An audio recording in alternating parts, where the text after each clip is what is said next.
Okay. Alright, here's the next victim. 2018 Maverick X3 Turbo 1000. And it's got some bad control arm bushings. So we're going to be replacing those. Already got the tires off, and actually already took the bottom shock bolts out to be able to get the control arms. I'm going to try to do this without unbolting the control arm from the ball joint. So we're going to see if we can get these bolts out of here, and we'll come back to you in just a second.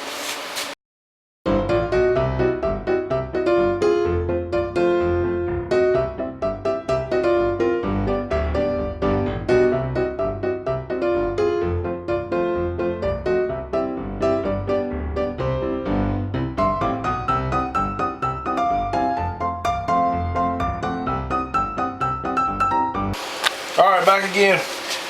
Look, I'm not sure if this is going to be the fastest way to do this or not, but this is just how we're doing it. Got the skid plate off, like I said here.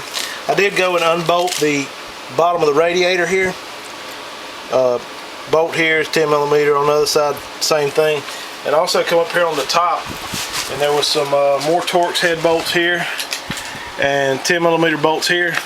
My thinking is to loosen that radiator up enough to get it to swing out and get to this bolt here, because it appears you have to take this whole bracket off, slide everything forward, and all the control arms will slide forward as well. So that's what we're looking at. Hopefully it works out like that, but we're going to take a few more bolts off and see if we can't get this thing out. Alright, back again. This, like I said before, this is kind of a learning experience, so we're just taking stuff off as we need to.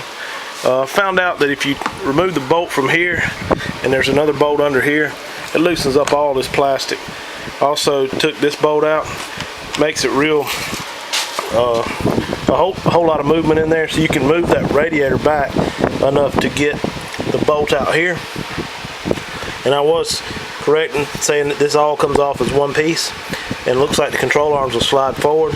I've got all the bolts out of it now, and actually had enough room to kick the radiator up and get a socket air ratchet in here, and a wrench on the back side to hold it, because those bolts will spin.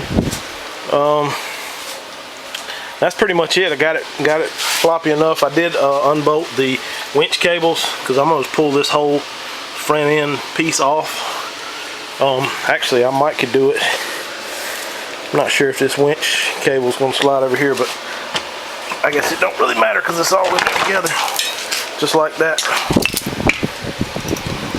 Move the whole winch, bumper, and all that at one time. Also, I don't know if I mentioned it or not, there was one 18mm bolt here in the very center.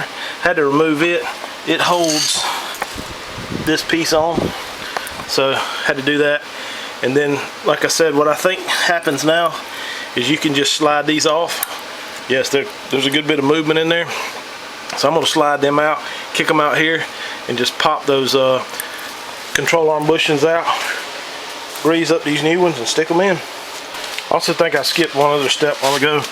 I did remove the bolts, or the nuts, from here. It appears these studs are welded into the frame. There again, that goes along with the same lines of just sliding this off. There's just a plate here. I believe it'll just pop right off pretty much with your hand and allow you to slide that control arm forward. We're going to do the bottom ones first, and then we'll do the top after that. I haven't loosened these bolts up yet, the back top bolts, so I'm going to loosen them up and probably take this brace out of here and hopefully that will allow it to slide forward. Those are actually normal bolts, so those bolts would slide back and let the control arm come on out. So let me get these bottom ones off, and then I'll show you pushing the bushings in and swapping those out. Alright, you can pretty much just pry these out with a screwdriver. Came out real easy. I cleaned the inside of this out real good, and also there's this little washer like thing that goes on the outside of these bushings. I believe that's just to protect them. We'll make sure we put that back on there. But as far as the new ones go, you can just see if I can stand this camera up.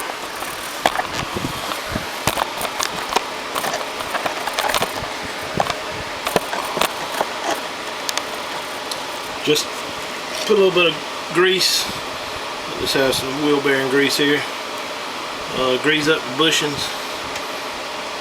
Almost push in with your hand. Grease this other one up. As well as the shaft. And we'll also hit these things with some grease from the grease gun once we get it all back together.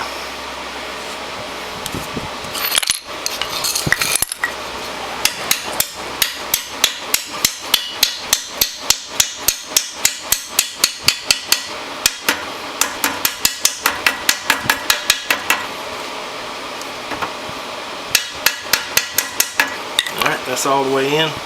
When you take this little collar, or these little washers, I guess you could say, fit them over the outside and stick it back in.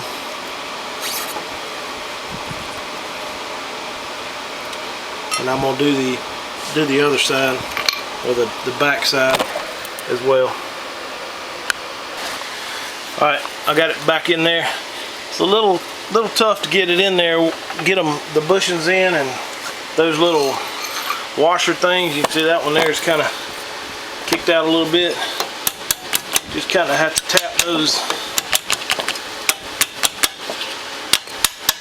tap those in until they fit all the way down. Same with the inside. Just have to do those both at the same time. I'm gonna go ahead and stick the other side in. Have to do both at the same time in order to get this brace back in there. So we'll tear the other side apart and swap them out real quick.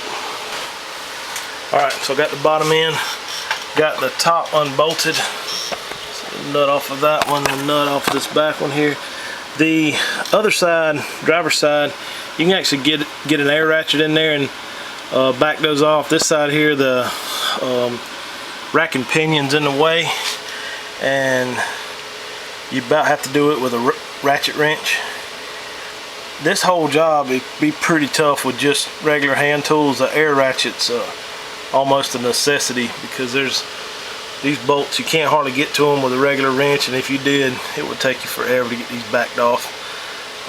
They're pretty tight, lock nuts naturally. So I'm gonna slide this thing forward. I got this bolt backed off as far as I can. The front one's backed off as far as I can. So you can slide this up.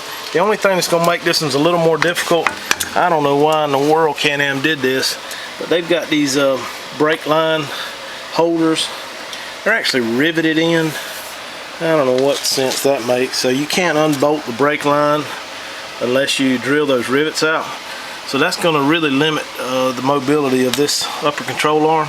But I'm going to slide it out as far as I can. Probably going to end up having to replace the bushings like right in this area, because it's not going to come very far. So I'll get it slid off there. I can't do it with one hand. Get it slid off there real quick and show you how far you can get out with it, but hopefully it'll give you enough room to work with. Alright, so you got even less room than I suspected. It'll only come about, I don't know, just past the frame there to get in there and work with this thing that's with the brake line pulled pretty tight. This back one here is pretty tough to get out. The control arm hits right here. You just got to wiggle it around. If you actually pick the hub up out here, it helps to get it wiggled around. It's a very, very tight getting it in and out of there, but it will come. As you can see, I didn't unbolt the differential, so differential still in place. That's one less thing to do. It would actually make it easier if you had the differential out, or at least unbolted, but I've got still halfway supported on a jack. I do have a jack stand under there, but I try not to take off more than I have to, just to make it a little quicker. But alright, so I'm gonna knock these things out up here right at the differential and knock some new ones in and get it bolted back up. I believe the other side's gonna be a whole lot easier, because you don't have this I believe this is the actuator for switching in and out of four-wheel drive. I assume it's in here. See, it's not on the other side, so you won't have to contend with that on the other side. But alright, let me knock these new ones in and move over to the other side. Alright guys, finally got this thing back together. It's pretty tough little job here. Took me about close to 2.5 hours, maybe close to 3, to get this thing apart and back together. It definitely tightened the wheel up, no more movement in it. But I was just going to run through and show you all these plastic bolts. Well, bolts through the plastic that you had to take off to loosen this radiator up in order to get there and get those front bolts. There might be I know there's another way to do this, to tear the whole front end apart, but I don't think it's going to be as easy as what I did. So just to give you a rundown, these bolts right here need to come out, and this loosens this whole panel up to about here. This bolt here needs to come out. There's also a bolt here that needs to come out. That's the same on both sides. This has got these push pins in it. I'm not sure if it came like this factory, because this thing has an aftermarket LED light bar in it and all that. So all this has been taken apart before. But I did have to take these 2 bolts out to loosen this plastic up, and these 2 bolts, that's the top radiator bolts. Alright, and then like I said, same thing on this side. This bolt's hid behind this little cover here.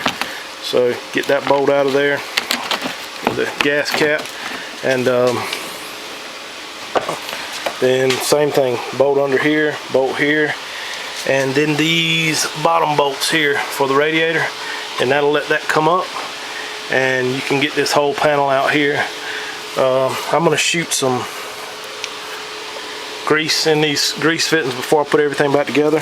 I'm also going to change the brakes on this, so I may start up another video with the brakes on it. The guy's got some brass brakes we're going to put on. Also, I'm not real sure what this kit costs. The customer supplied the kit.